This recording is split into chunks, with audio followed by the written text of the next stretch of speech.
Alien horrors this Halloween. The Queen they try to erase. They say the dead can't speak, that the ancient tombs of Earth hold nothing but silence. But this Halloween, that silence bleeds. From the deserts of Iraq to the blood-red cliffs of Peru, archaeologists are unearthing evidence of beings who were never meant to exist.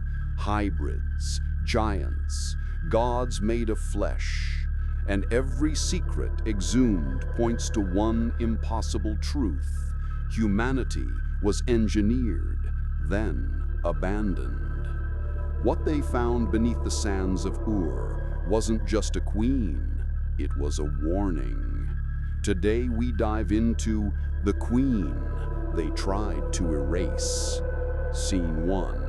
The Tomb Beneath Ur. 1927, southern Iraq.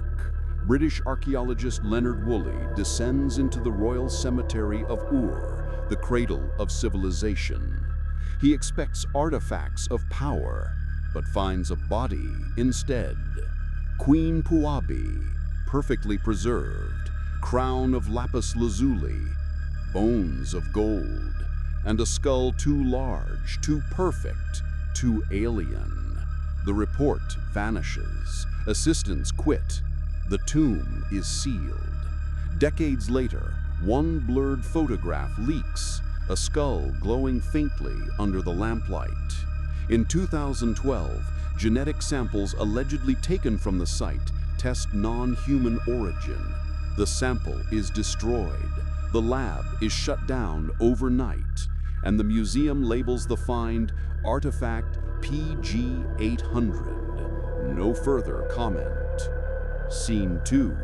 The Paracas Anomaly. 1928, southern Peru. Archaeologist Julio Tello uncovers a necropolis of cone-shaped skulls, hundreds of them. Mainstream experts call it head binding. But 5% defy human biology. No cranial sutures, double the density, and a brain volume that shouldn't exist. DNA tests in 2014 reveal fragments with no known match to any species on Earth. One scientist vanishes after leaving a single handwritten line. Not deformation, not human. They were bred. Bred for what? Scene 3. The Crystal Skulls. 13 skulls carved from flawless quartz. No tool marks, no known origin. Legends say when reunited, they'll speak. Modern science laughs. Until 2012, when Hitachi reveals a quartz memory chip able to store data for 1 million years. Suddenly, those skulls look less like art and more like technology. Labs attempting to scan them report power surges, fried circuits, and whispers captured on ultrasonic microphones, a language buried beneath the static. Not carvings, transmissions. Scene 4. The Giants Beneath the Churches. 1953, Sardinia. Excavators digging under the church of St. Anastasia uncover skeletal remains 9 to 12 feet tall. By dawn, the site is sealed. The bones vanish. The church declares the discovery an error. Witnesses claim the Vatican arrived first. Files later refer to Project Nephilim, the same word used in ancient Sumerian tablets for the Anunnaki hybrids. Different continents, same bloodline, and every time they're found, someone buries them again. Scene 5. The Vanished Builders. 2018, Harvard researchers analyzed DNA from Britain's Neolithic farmers. Result? After building Stonehenge, their entire genetic line disappears, replaced overnight by a population with alien markers. No war, no famine, just erasure. The same mutation, H haplogroup X, appears among Native American tribes and in the Middle East, with no ancestral bridge between them. It's as if these people were placed there strategically by someone watching from above. Scene 6. The pattern.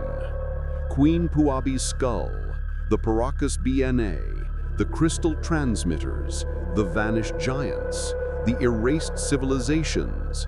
They form a pattern, a design hiding in plain sight, a biological correction system that's been editing humanity for thousands of years. Ancient texts call them watchers, others call them gods, but maybe they're engineers, and we're their unfinished project. What if archaeology isn't unearthing the past, but breaking the seals on something meant to stay buried? Maybe the artifacts don't go missing. Maybe they're reclaimed. Scene 7. The heartbeat beneath London. October 31st, 2025.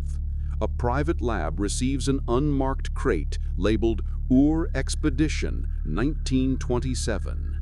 Inside, an elongated skull still pulsing with faint energy. When scanned, it vibrates, steady, rhythmic, a heartbeat. The researcher leans close. The hum shifts. It becomes a voice, not English, not Sumerian, but somehow she understands. The stars are returning to their children. The lights die, cameras cut, and when power returns, the skull is gone. They warned us to fear the dead this Halloween, but the dead were never the problem. The real terror is the ones who made us, coming back to finish what they started.